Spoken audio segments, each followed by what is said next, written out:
Hi, this is Robin Sharma, author of The Leader Who Had No Title, founder of the Titan Academy, and welcome to this episode of the Mastery Sessions. Well, this episode is called How to Fearlessly Speak Your Opinions. A lot of people ask me when I meet them at a live event, or maybe it's online, Robin, I want to speak my truth, but something prevents me from doing it. Maybe it's at the office, maybe it's in your intimate relationship, maybe it's with your family. I don't know where it is for you, but I wanted to make sure I offered you some valuable insights to help you speak your truth even when your voice shakes. Because ultimately, one of the ways that we can develop self-respect and one of the ways that you can build self-worth is speaking your opinion and sharing what's important to you and putting a voice to what you need to say, even if people don't understand you or even if people don't like it. I think it was Dr. Seuss who said, speak authentically, be real, be yourself, share your opinions. And here was his line, because those who matter don't mind, and those who mind don't matter. And there's a lot of wisdom. If you wanted to deconstruct that idea of Dr. Seuss, it's pretty powerful, because ultimately, I believe you can say whatever you need to say so long as you say it with respect. And so if it's with your intimate partner and there's something that's bothering you, but you want to say it, first of all, when you say it, it's like you release a pressure valve. You know what most people do in any relationship?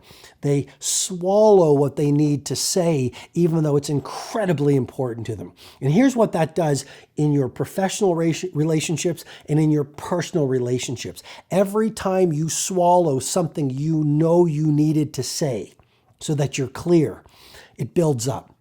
It builds up emotionally. It builds up psychically. And it eventually, that pressure builds up and eventually it will come out in conflict. It happens at the office. There's a teammate and you don't say something like, here's what bothers me, or here's what I need to say, or here is my opinion. Over time, the wound will fester and it will damage the relationship. And I've seen it so often in home relationships, in personal relationships. A little thing that could have been handled, like, I didn't like the way that you said that to me, or I wanted to go to do this on the weekend, but you wanted to do that, and I really didn't feel heard. And rather than just saying it, because most of us don't know how to say it, they don't teach us how to communicate at world class in school, we swallow it. Because human beings don't like conflict. Because we're tribal. And I don't want to get into, the neuroscience and the psychology of tribalism, but we're tribal. That's how we survived thousands of years ago. And so now we do have an instinct hardwired into us not to have conflict, because we want to fit into the tribe to survive. But if you don't speak your truth when you know you need to share your opinion, well, you swallow the words, you swallow the emotions. And here's what it does. It not only then damages the work relationship or the personal relationship. Here's the powerful insight. It damages your relationship with yourself. And I think in many ways, all lack of success and creativity and productivity in someone's life comes down to a lack of self-worth. One of the best things you can learn how to do is learn how to honor yourself. Learn how to build self-worth. Learn how to build self-respect. Learn how to build self-love. And one of the best ways to do that is to speak your truth even when the fire is on. And so how do you do it? It's like any other skill. You practice it. So you look for opportunities every day at work or at home where you want to say something, and then you start paying some attention, because as you know, with better awareness, you'll make better choices, and with better choices, you'll make better results. It's my 3-step success formula. You write about it in your journal so you can really build awareness around it. With better awareness, step 1, you'll start making better choices. And with better choices, of course, you're going to see better results. So the greatest women and men of the world all built high awareness of what they wanted to improve and where they were weak. And so start thinking about, where am I swallowing my truth? Where am I not sharing my opinions? What contexts or what situations do I do this? And that's going to build some awareness. As you become more aware, you're going to start catching yourself in the moment. And then you can say, you know what? I have power, I have choice, and I'm not going to do this anymore. And you start to speak up.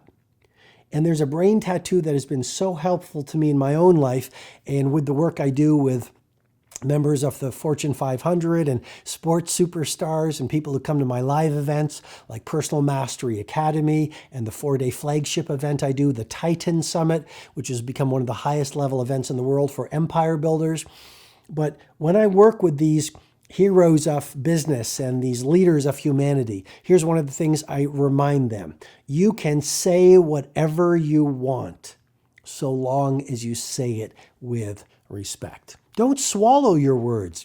If you're in a restaurant and the service is mediocre, you're a paying customer, you can speak to that server and you can, with great respect, you can say, can I offer you some positive feedback or some feedback, please? I'm a little disappointed. Don't blame. Don't be angry. Say it with respect.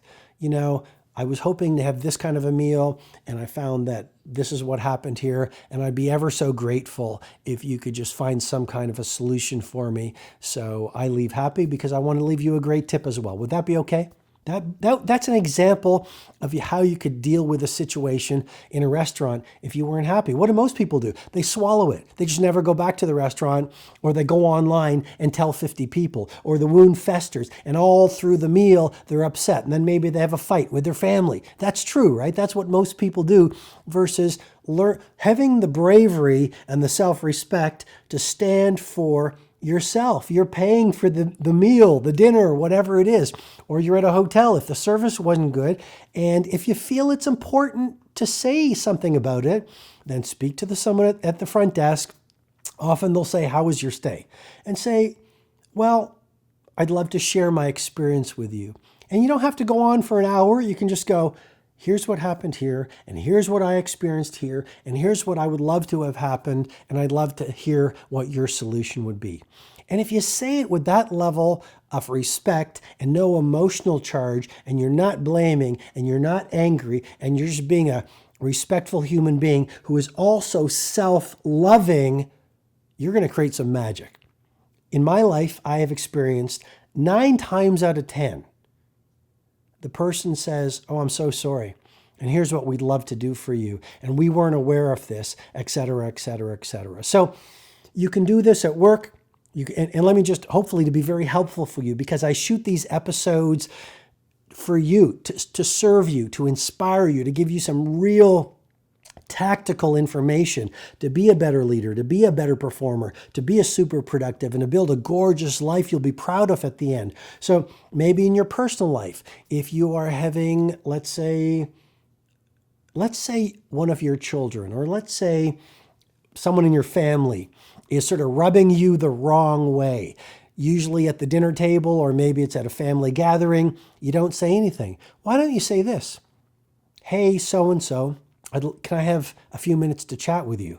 And then you go off into a private place, because you never want to do this in public. You always want the other person to save face. And you say, hey, you know what? Here's what I've been feeling. That's a great line. That's a great verbal cue. Here's what I've been experiencing in our relationship. And I really care about the relationship. And it's making me feel angry. And I'm feeling really disappointed. This is really powerful. This shows someone who not only loves the relationship, and the other person, it's showing someone who respects themselves. And so you say, here's what I've been experiencing, and it really hurts me, and it disappoints me. And sometimes I feel really angry, and I want the relationship to last. Is there a way that we can find some solutions so I don't feel like this, and whatever? What do you think about it? And that gives the other person the space to say, well, I had no idea, or thank you for letting me know, or, well, I'm upset too, and here's what I feel, and here's what I've been experiencing, and I'm frustrated about this. And then you can say, wow, I didn't know that. And it's hard, and it takes bravery. But if you practice it, you get stronger. and you'll learn to be a better communicator. And this builds the relationship not only with the person at work or the person in the restaurant or the person within your home or family. Most importantly, it builds the relationship with yourself. And I will share with you, with great love and respect, everything you do in your outer life, whether it's your relationship with money, your relationship with your productivity, your relationship with your craft, your relationship with your team, your relationship with your customers, your relationship with the world. All of those external relationships depend on one thing: the relationship you have with you. Honor that relationship first. I call it the primary relationship of personal heroism. That's the relationship you have with yourself. Tend to that, because every other relationship depends on that. And so when you speak your truth when you're scared, when you speak your opinion when your voice shakes and it's difficult, that's a high act of honoring yourself. You'll build self-worth, you'll build self-respect, you'll get more individual power, you'll feel stronger, and every other relationship in your external world will rise as a result of that. So I hope this jam on speaking your truth and sharing your opinion in easy situations as well as difficult situations has been tactical and practical for you. And here's what I want you to do. Over the next 24 hours, I'd like you to share this episode with 3 of your friends, so you elevate their lives as well, and so that you build the relationship with those 3 friends. Secondly, I'd like you to start a conversation with those 3 friends about what you learned in this episode. I don't want you to just watch the episode. I want you to study the episode. I want you to master the episode. And that comes through practice. It doesn't come from just watching it once. Watch it a few times, share it, and then talk about what you learned, because teacher learns the most.